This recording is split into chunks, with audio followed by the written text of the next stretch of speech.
Vasara be lino, tai ne vasara. Nors dabar jinai dar tokia lietinga, bet linas pats laikas megzti. Gavau daug nuostabaus lino, megsiu pavyzdėlių su mašina. O kaip megzti žmonėm, kurie tos mašinos mezgimo neturi? Paprasčiausias patarimas būtų nusipirkti tą mezgimo mašiną. 5 arba 4 klasės ir pirmin su linais. Bet situacija labai gerina, kai prie lino, sakykime, čia yra 400 metrų, pridedamas vienas plonytis merino vilnos siūliukas. Kiek galėjau, visur prie linų pridėjau susijusias prekes, merinukus ir dar kažką, ką tikrai galima įdėti į tą mezginį. Ir mezginys darosi kaip ir nesikeičia, bet megzti, patikėkit manim, jau yra žymiai lengviau. Kas čia yra? Va taip, vienas merinas, linas. Taupė linas plus toksai melandžinis kažkoks gražiai įsiliejantis. Storesnis melsvas linas, atspalviai mėlynų spalvų šiek tiek skiriasi, bet mezginyje tikrai to nesimatys ir megzti bus paprasta, o nešioti labai smagu. Taip, dar vienas melandžas.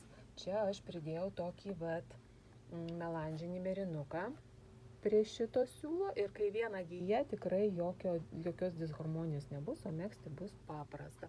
Dar vienas nuostabus atradimas – Super Geelong. Gavau nuostabę raudoną Super Geelong merino eriukų karštinė vilna, daug visokių epitetų šitiem siūlam. Jie yra labai švelnus, labai gražus ir plus labai gražiai eina su šituo nauju linu. Dedame vieną giją merinuko ir plus tikrai megzti iš karto komfortabilu, paprasta, lengva. Dar vienas gražus atradimas, tai yra linas toksai šviesus, gelsvas, natūralią vadinasi, plus sviestinis Super Geelongas. Irgi viena iš naujausių prekių, labai gražus, toks pilkas linas ir prie jo galima pridėti dūminį merinuką.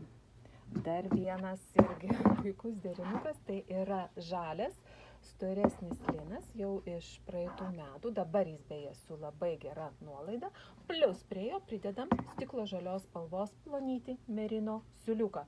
Mezgame su malonumu. Vienas patarimas. Toksai perspėjimas daugiau. Jeigu mezgame su merinuku, nesvarbu, ar karštinė vilna, ar iššukuotas merinas, būtina plauti gaminį jau kaip merino vilna. Negalima įmesti į mašiną su belia kokią temperatūrą ir tikėtis, kad čia linas viskas gerai. Patikėkit, buvo tokia situacija, pamiršau sudėtį, įdėjau į skalbimo mašiną kaip liną, išploviau, ištraukiau kaip meriną susitraukusi visą. Negalima to pamiršti, mezgame maloniai, bet toliau prižiūrime atsargiai. Jeigu sugebame megzti liną, ar tai su mašina, ar tai rankytėmis ir bus tai gryno lino gaminys, aišku, jo priežiūra yra lengvesnė, iškart lengvesnė ir be problemų. Jeigu jau pridedam kažką, dar kas labai tinka. Kašmyro, plonytis kašmyriukas, jeigu suderiname spalvas. Ir dar vienas dalykas. Nebūtina tikėtis ir siekti to, kad būtų tip top ta spalva. Labai gražus melandžas gaunasi kartais toks melandžas, kuris gerokai padidina viso mezginio vertę ir vaizdas būna ypatingas, labai gražus ir gilus, ir gili spalva pasidaro. Tai galima dėti merinuką ploną, galima storesnį siūliuką, toksai gausis adekvatus mišinys su linu ir irgi bus labai gražu. Visam mezginiui linas priduoda savo nuostabią plastiką. Tai vos ne šilkas mezginyje linas virsta praktiškai šilku. Ir dar vienas dalykas, tai nebus per karštas gaminys iš karto, jis gražiai ventiliuosis, ta prasme bus maloni, taip, čia priklausomai kaip numegsi. Ir iš esmės linas ir šildo, ar ne? Tai kuo storesnis mezginys, tuo daugiau galima jį bus nešioti kaip demisezoninį gaminį.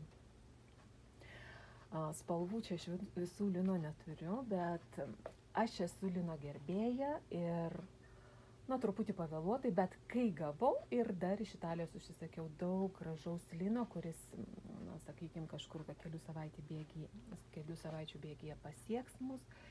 Džiaugiuosi ir dalinuosi linu ir noriu paskatinti jūs atkreipti į dėmesį, pabandyti kažką nusimegzti.